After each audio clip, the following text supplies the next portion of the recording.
Hello, my name is Brad Cole. I'm the mental health consultant. I'm here with my daughter Greta. Greta, would you like to introduce yourself? Sure. Hi everyone, my name is Greta Cole and I have my Bachelor in Science from UMass Amherst in public health, where I worked as a health educator and peer wellness coach. Okay, thank you for joining us today. Thanks for having me. Our topic for today is active listening. Okay, I wanted to talk about that a little bit. Greta's going to help me with that.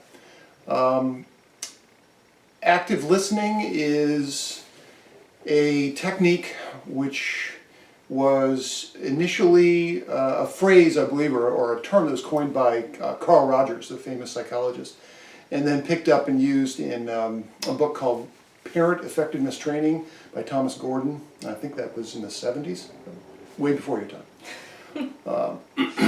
It gives us some guidance about how to be as effective as we can be in conversation with people we're trying to help. You had some thoughts about active listening? Right, so I think we both probably used it with or without knowing it, just to try and make sure that whoever's we're talking to, whether it's a student that we're meeting with or a peer, knows that we're fully there for them and we're giving them the space to sort of explain what they need to talk about and be really open and honest with us. And ultimately that is the goal, right, for whoever we're supporting. It is the goal. It is the goal. Not always easily achieved. Right. I might have mentioned already that I might have used the word tool or technique already, and I think of it this way. In many professions, you have a set of tools. If you're a carpenter, you have a set of tools. If you're an auto mechanic, you have a set of tools. If you're a musician, you have tools. We, as people trying to, as in a position of trying to help young people with their education, we don't really have a set of tools of that sort other than ourselves and our ability to communicate. That's our tool. So sometimes that needs some sharpening up and tuning up, and that's what we're here to talk about today. Great. Put it in your figurative tool belt. All right. It's not too heavy. I think what we're going to do today, right, is in this brief video, is a short demonstration of the skills that we're talking about, or kind of, we have a couple different conversations. But first, what I'd like to do is just take us through what I feel is 5 essential components. There's 5 essential skills of active listening. So I'll start off. Sure. Probably the most important one, the most essential one, is to pay attention. Okay, when you're paying attention to someone, you're maintaining eye contact. Your body language has you turn toward them. Your mind is not. Hopefully, you're going to try to avoid thinking about extraneous other matters.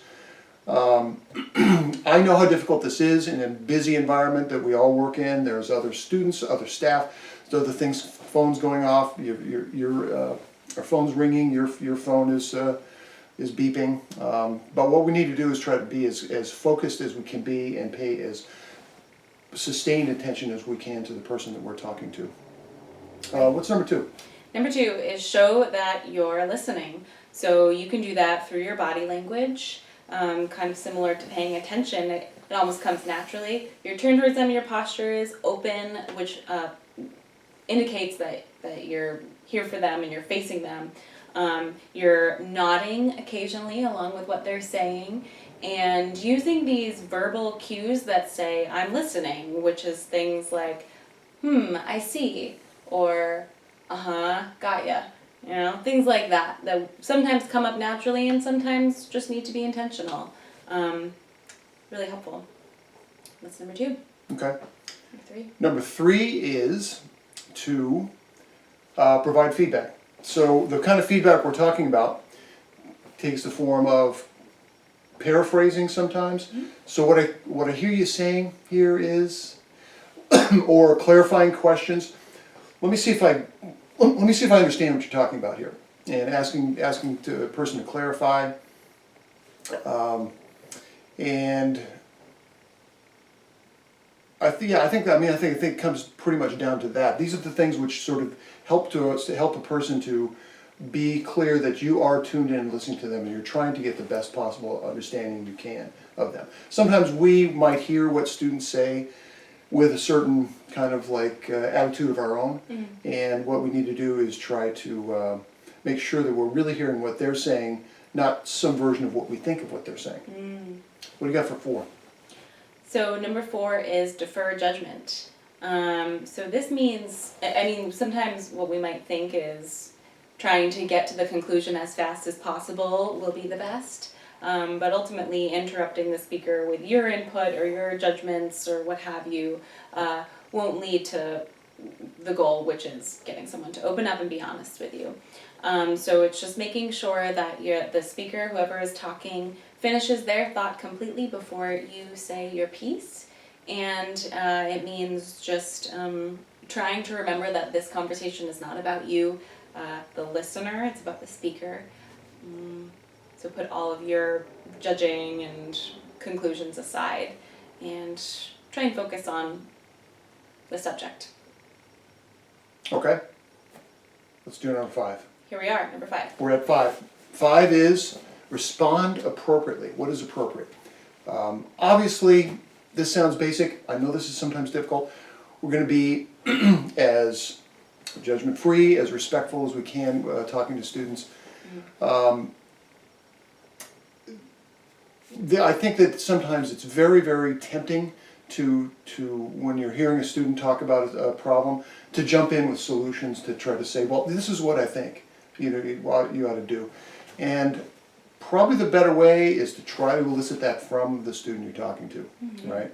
And so in many situations, a more appropriate response is to step back a notch or two and say, what do you think? I mean, what are your ideas about how to handle this situation? Obviously, when when someone is in some version of crisis, that may require us to be more kind of directive and make suggestions and give advice of a certain type. But when we can avoid doing that and enable students to think their own way through their own problems, I think that's probably the better solution. Love it. That make sense? Totally. Okay, so it's probably time to do a role play. We want to show them what it looks like to be an active listener. Yes, we're going to do a brief role play. You promised I get to be the student. I promise. Okay, all Holding right. you to it. Okay, I'm going to be the student. You will be the staff or the teacher or whoever, and we'll see how that goes. Great. All right. So, we want to give you a demonstration of what active listening looks like, because a lot of it is visual. But sometimes it's helpful to see what not to do when you're trying to explain or show what to do. So let's start out with a little bit of what not to do demonstration. And I always feel really horrible doing these because I feel I'm very... No need to apologize. Right, just for the sake of demonstration. So, you'll be the student. I'm a student with a problem. Yep, and I will be assisting you. Okay. Yep. All right. So, Brad, thanks for coming to see me. How's your week going? Terrible, pretty much, just awful. Oh, that's too bad. Yeah. What's going on? Well, I don't like it here. This place isn't what I was supposed to be. I was told all kinds of things about what Job Corps was going to provide, and it's just not working out that way. And I'm pretty upset about it. I had other options I should have probably taken. I had a job I could have gone to. Oh yeah, And totally should have done that.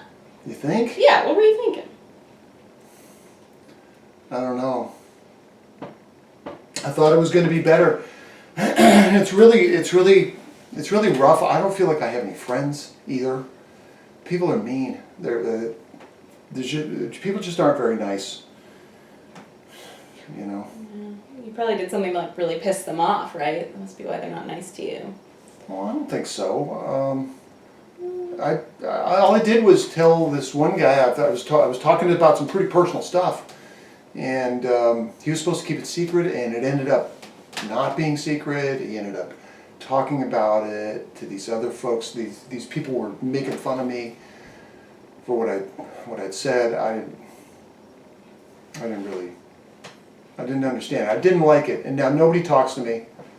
They're all looking at me funny. I didn't think it was going to be like this. Yeah. And I don't know. I'm thinking about quitting. Really stinks. Yeah, I mean, I don't know what to tell you, but people are really nice here, so I can't really see where you're coming from. Well, I haven't found them.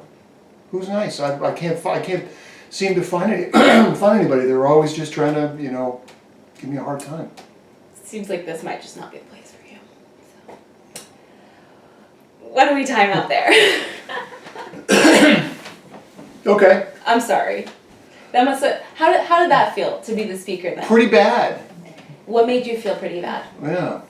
Well, you were doing a lot of fidgeting, and I don't know if you can see that. You're kind of under the table. You were messing with your computer, with your phone. Probably was visible on the camera. Yeah. Not really looking at me. You're sort of turned away. Yeah, and obviously you weren't very sympathetic to my concerns. Kind of confirming what I thought. I'm coming to you with there's something wrong with me. And it's sort of like what you're saying. Yeah, there might be something wrong with you. It's probably because of you that your friends are being mean. Right. That was kind of tough. So when you're coming to someone looking to like open up and have them be supportive of you, the last thing you want to hear is like, "Oh, it's your fault," or maybe you should just quit and leave. Yep. Or you I would not be in a hurry to talk to you again. Of course not. Of course not. I understand. Right. So all that being said and done, let's try it again the right way. Okay. I'll demonstrate the 5 skills of active listening, see if you can pick them out as I'm doing them, and then we'll talk about it after, okay? Okay. This is going away. Thank you. All right, ready? So, hi Brad. Thanks Hi. for coming in. How's your week going? Oh, it's terrible. It really is. It is. I'm sorry to hear that. What's going on? Oh, I don't think this place is for me. It just isn't like they said. I'm not sure. I think it might have been a mistake to come here. I had a job all lined up. Maybe I should have just taken it. Sounds like you might be in a little bit of a tough place. Can you tell me a little bit more about what's going on? Well, it might not be so bad, but people don't like me. They don't seem to want to hang out with me. Some stuff I said to this one person ended up getting told to other people, and did not want him to do that. But he ended up telling things about me that I didn't want out there. And so now people, there's the people look at me funny, and nobody wants to talk to me. I don't feel like I have any friends. That must be a terribly uncomfortable situation. I'm sorry you had to go through that. Yeah. Well, thanks. Of course. I know that that's not why I'm here. I didn't come here for friends. I came here to get an education and better myself. I know that, and I'm really trying to sort of put all that out of my mind and stay focused on why I'm here. But it's really hard. It must be. I'm feeling pretty isolated. Yeah. So it sounds to me like you're going through a really hard time because you're not making the friendships that you thought you were going to make, but you also really care about being a diligent student, and so you're a little bit conflicted about that, huh? Yeah. I do want to make this work. I mean, right. I put time into this already. I don't want to just give up. But it's not working. It's not as easy. It's not working as well as I thought it was going to. That's for sure. I'm so sorry to hear that, and I would love to help you get to a place where you feel a little bit better. Would you be willing to talk about that with me today? Yeah, maybe if you have some ideas about what might help. Totally. I'd love to share those with you. Okay. All right. Time. How was that? A little better. A little better. Yeah, you were engaged. You were looking at me. Your body language is saying a whole different thing. Totally. Was much more kind of open to accepting what I was saying and my view of reality. Mm-hmm. a lot of that judgment stuff went away. Made me feel a whole lot more like talking to you. Great. I'm glad that showed through. Yeah. Yeah, good.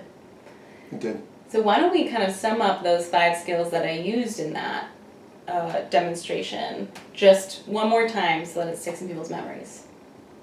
Okay, so what we have the skill number 1, which is what? Pay attention. Pay attention. Okay. Skill number 2, show that you're listening. Okay. Number 3, provide feedback. Great. Number 4, defer judgment. And number 5 is respond appropriately. There you have it. Okay. Well, hopefully that sheds some light upon the use of active listening. Something I think is an important skill, and that we need to be sharpening up our one tool, one of the few tools, as much as we possibly can. Thanks very much for listening Thanks, everyone. and watching. Bye for now.